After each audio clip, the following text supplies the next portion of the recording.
Hi everyone, welcome back to Youth Corner Podcast Jeunesse. I'm Emma, and today I'm joined by three guests, three residents of Deux-Montagnes. So I will ask you each to introduce yourself by your first name and your preferred pronouns, please. So go ahead.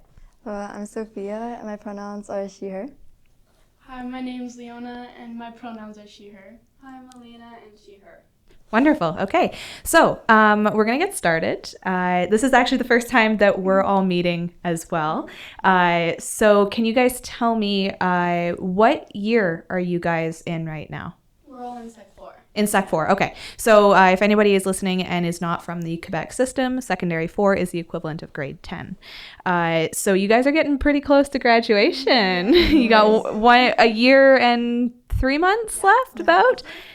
Yeah, so how are we feeling about that? Very excited. Excited? Well, I find it stressful. Yeah. I think, because it's like adulthood, and then it's like now I have to really, it's really early to figure out what I'm doing. Yes, it is. What about you? How do you feel about it? Honestly, I'm just excited. I feel like it's going to be a lot more freedom. So Okay. that's also I also know kind of more what I want to do, so I feel like that kind of takes off the pressure a bit. It does. That's if you are in Secondary 4 and you have a bit of an idea of what you want to do next, then there is some security in that. I was not one of those people. I had no idea what I wanted when I was in Secondary 4, other than to just pass my exams. So it's good that you have a bit of an idea. So we're going to come around to that too, because I want to talk about that a bit more. So speaking of having ideas about what we want to do next, you guys are going to be looking at application season next year. So I imagine, do you guys have any friends or siblings who are the year above you who are in Secondary 5 right now? Well, I already have a brother, and he's in Vanier right now. Okay. So he's already in CEGEP. So he's in CEGEP. Yeah. And anybody else, older siblings or older friends? Well, my brother's in university. He's quite far apart from me, so he's already done most of his education. Okay. But I think he's planning to be there for longer. I don't know. Okay. What about you? My brother too. Your brother too. Okay. So in that case, and especially you're seeing it a little bit more recently. Yeah. How are we feeling about application season? I'm excited. I'm not sure about, but yeah, I'm pretty excited. You're for excited. It. Yeah. Okay. Do you have an idea of where you want to go? Yeah, I'm thinking Vanier in health science. Okay. We'll very see, nice. yeah. Very nice. Yeah, so I thought I would do the same thing, probably health science, but probably I would want to do it in Dawson, but at the end of the day, it doesn't really matter which one I go. I just want to go get my education and do something, because obviously I'm not 100% sure what I want to do.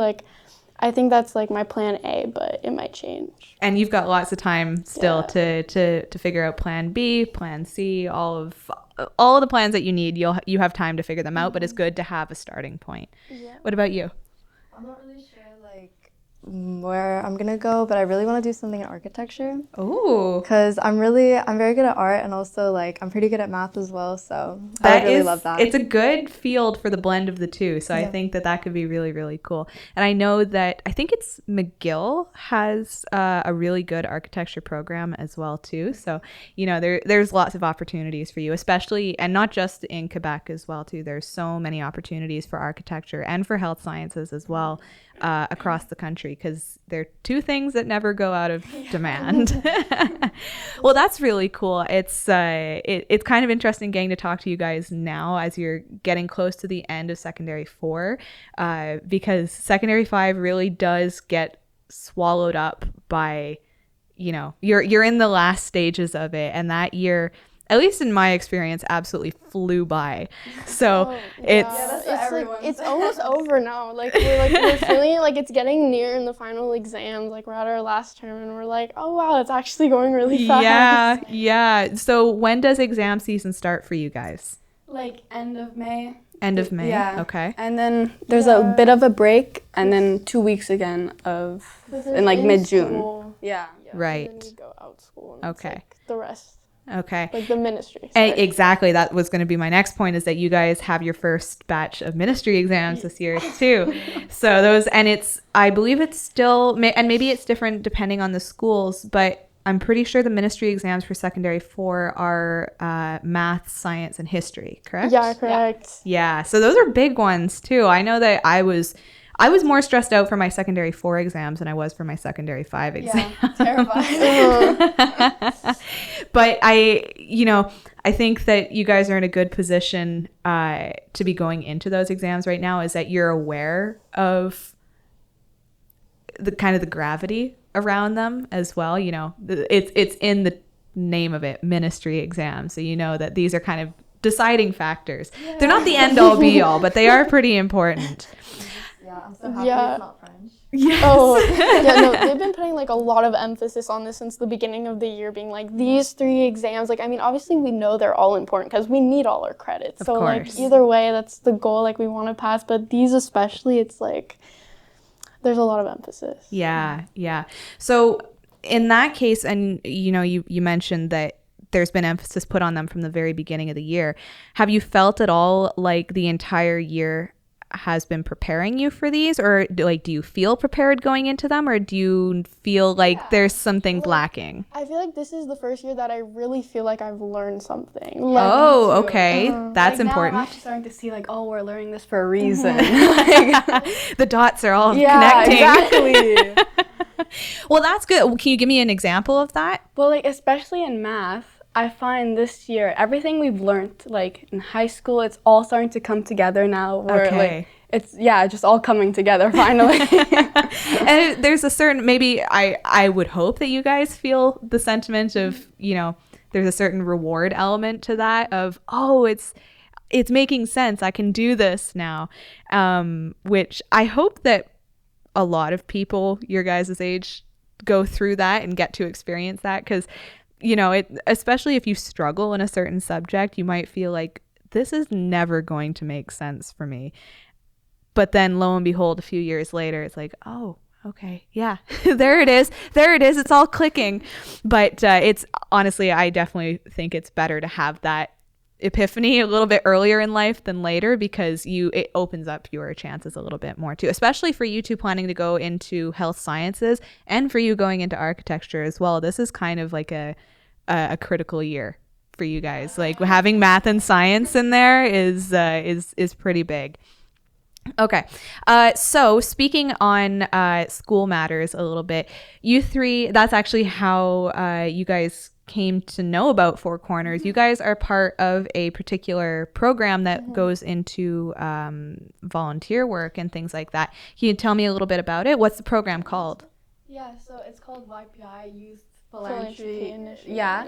And so basically it's this project that we do in Sec 4 where we get in touch with a charity and we just do charity work. Then we have like a presentation about it in front of everyone.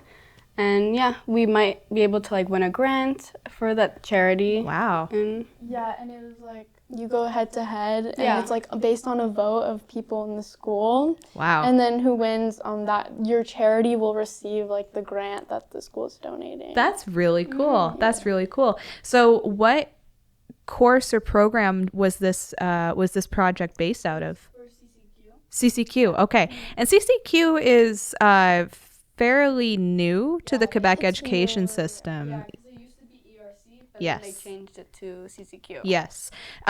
So, and I guess in that case, were you guys in secondary 1 and secondary 2 at that point? Was it still ERC? Yeah. Yeah. It Okay. only changed this grade year. is when you Yeah. get into CCQ. Right. Okay. And how do you guys find that course? Do you find that it's been maybe the better way to phrase my question is, in what ways has it kind of opened up the world outside of school for you guys? Well, it like led us to be in touch with Four Corners, where before we would have never, It's like it made us I wanted to do like volunteering at some point, but like I never like thought I would actually like do it or like have the chance to. And this was like a way into it, like an easy way into it, and I like that it gave me like the chance to do that. That's wonderful. That's wonderful. Did any of you have any previous experience in volunteering or community work or anything like that? No. Okay. So what is something that you guys have done since starting this project that stands out in your memory, like a fun memory or something funny, or just something that has stuck with you since starting that program?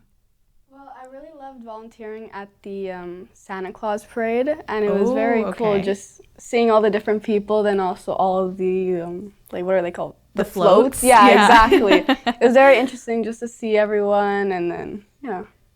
Yeah, I liked the first thing we did because we did 2 events where we would serve hot chocolate, and the first one was Sans Abri.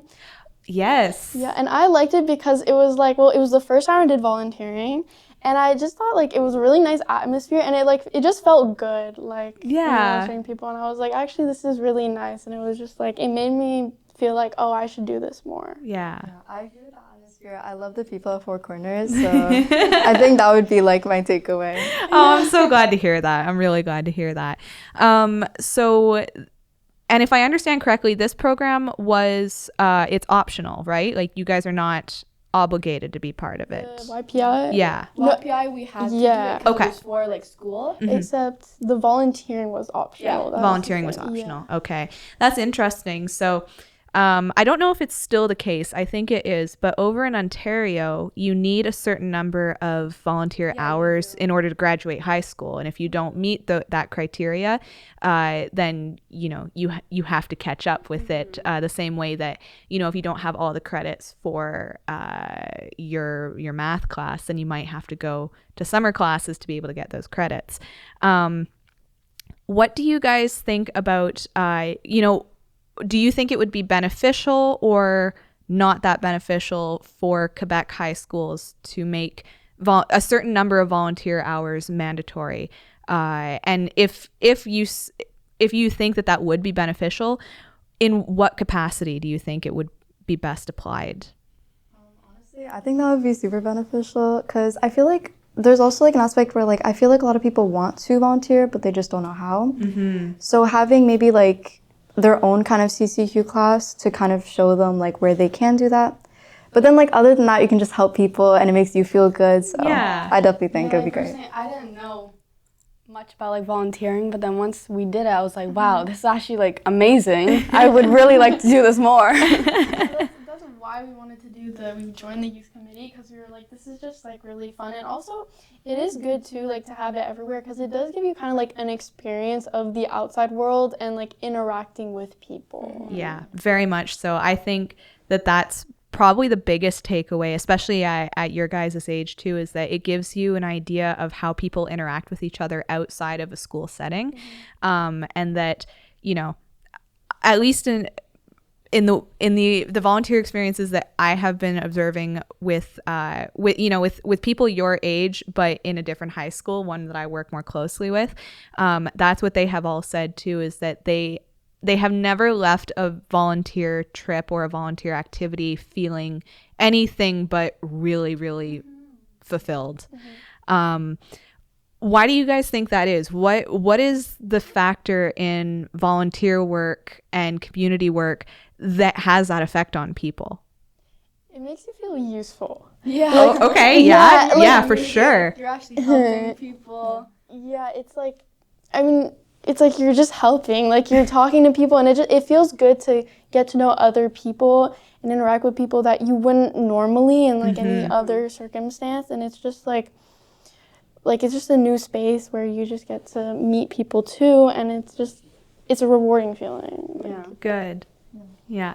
No, I'm glad to hear that too. I remember being very surprised when I found out that volunteering isn't as common as I thought it was, and that's only because my parents are teachers, so they were constantly volunteering in the school environment, and because I was a small child, I would have to go with them.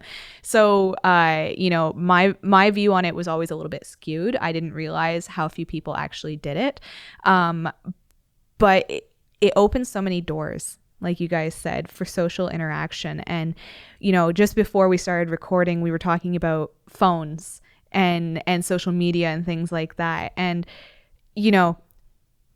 social media has its own community, but it is lacking I think it's lacking that sense of being useful.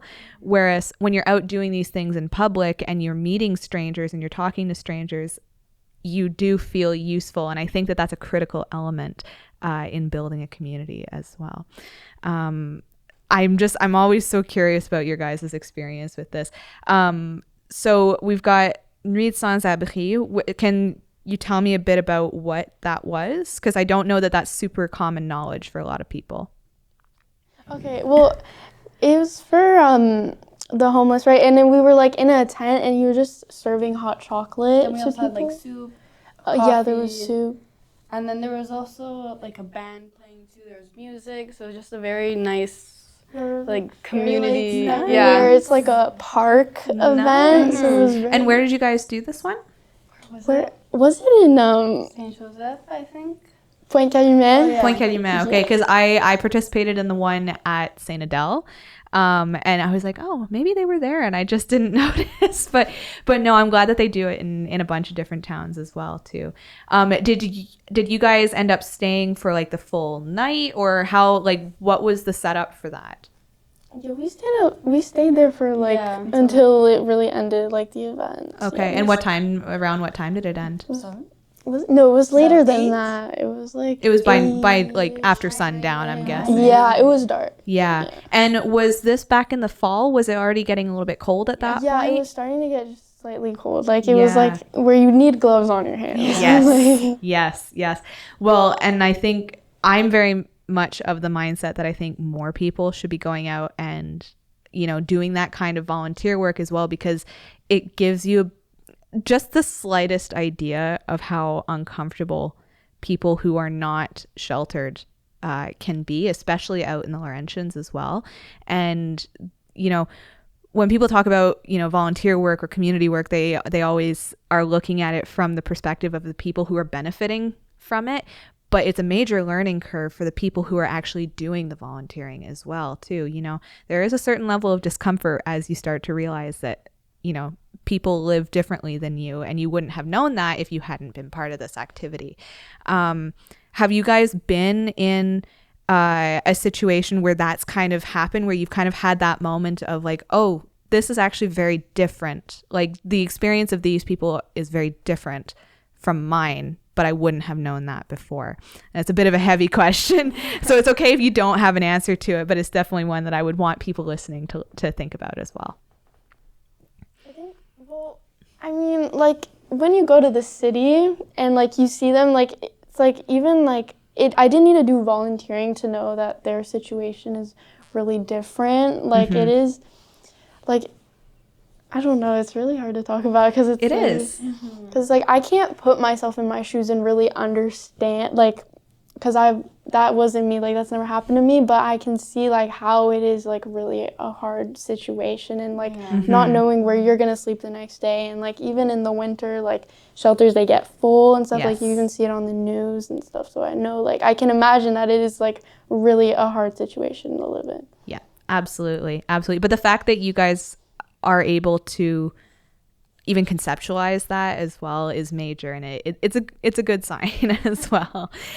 So speaking of Montreal, you guys have expressed interest in Vanier and in Dawson, all schools that are in Montreal as well. What parts of your, whether it's this program, whether it's your experience as high schoolers in Deux-Montagnes, which of those experiences would you want to take with you when, whether you're moving to live in Montreal or not, you guys will be spending a lot of your time on the island. What are pieces of your life now that you would want to take with you from like a social and community background? The big questions.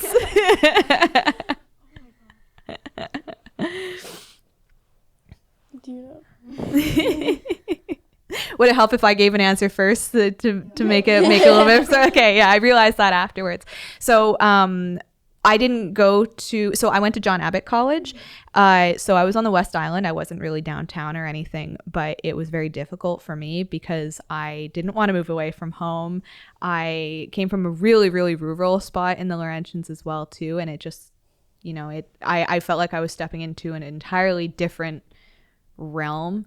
And I was really, really lonely in those 2 years. And what I wish I had realized at that time was that I had a really good sense of building my own community, whether, and, you know, making friends and whatnot, but not necessarily just making friends, you know, making connections with people as well. That's something I've always been really good at. But I didn't take that with me for some reason when I left. When I went to John Abbott, I didn't take that skill with me. I just kind of left it at home. And I wish I had brought it with me, because I think I would have opened my horizons a little bit more. Maybe I would have experienced different kinds of classes and different kinds of clubs and things like that. But because I had left that at home, I kind of closed myself off. So I don't know if that makes sense. Yeah. Like me too. I hope, you know, as I get older, when I go to Montreal or whatever, I hope I also take that with me, where I'll be able to, you know, open myself up to people, talk to many new people, experience new things, and not just feel very closed off and reserved.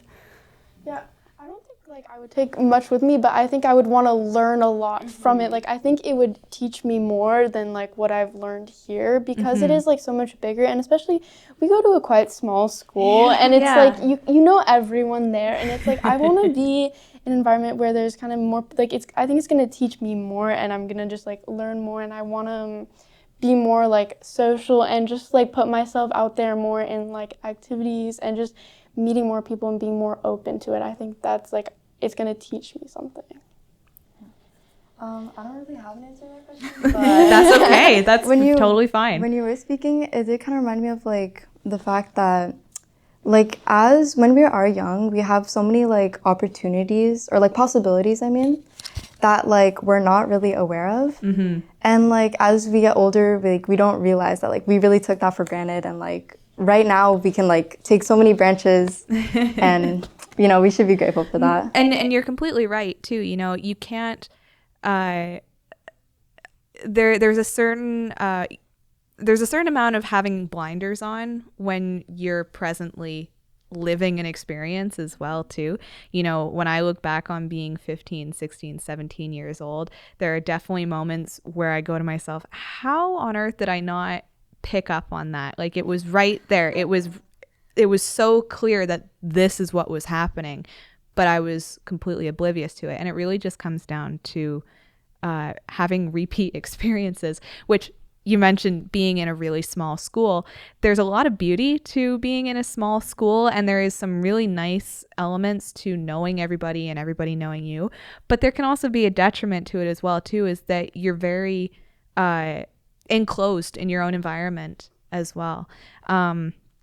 So, and you guys are kind of in a, correct me if I'm wrong as well, because I'm not from Deux-Montagnes, but are you guys kind of in a situation where you are all in elementary school together and then you immediately go to high school together as well? Actually, Like we all went to different elementaries, actually. Okay. But I find like all of my elementary was also very small. So everyone from there just followed me to LTM. And then we met other like elementary schools too, but it was like all of us coming together. Because there's like two main English elementary schools here, so they just kind of merged into LTM. And it's like, I went to a French elementary actually. And so when it was like, so it's actually this size, like the same amount of students in like that elementary is in our high school. So it was like there was no change. And I was really expecting like that big high school experience. So it was kind of like weird, like a weird like shocker to me to be like, oh, it's just like the same thing. It's the same thing in a different building. Yeah. No, I definitely remember kind of going through that too, because and again, both my parents are teachers, as I mentioned before. One of my parents, my dad, is a high school teacher, so I had a bit of a clue of what was going on, but I was only hearing the funny stuff, and I was also only hearing the stressful stuff that I wasn't allowed to repeat to other people.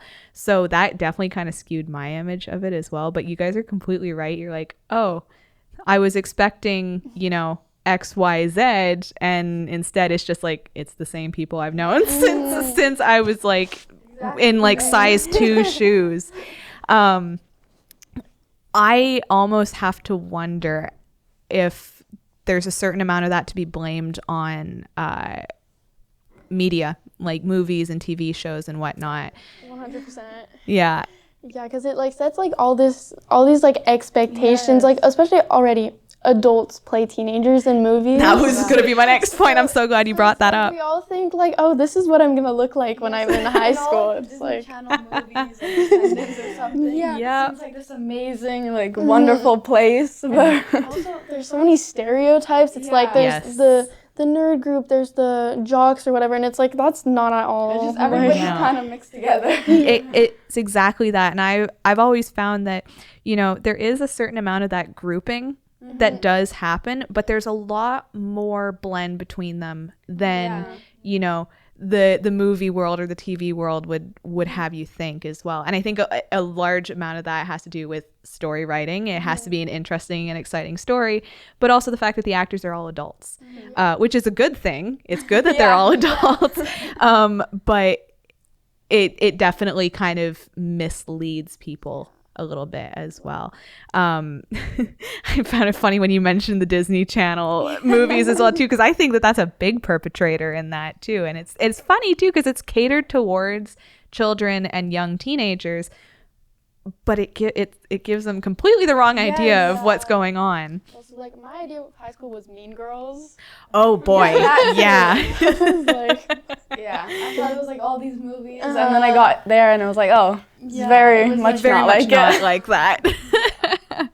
Yeah, especially in Laurentians high schools too, because, you know, maybe there is an element of that, I don't want to say drama, but that social interaction that you see. Maybe that's more to do, maybe you do see more of that in like city high schools or like non-Canadian city high schools as well.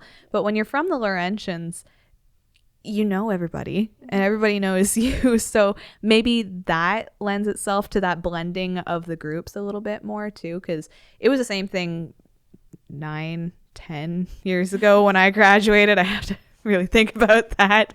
It was the same thing. You know, we all had our groups, but everybody still talked to each other. Everybody still hung out in class and whatnot too.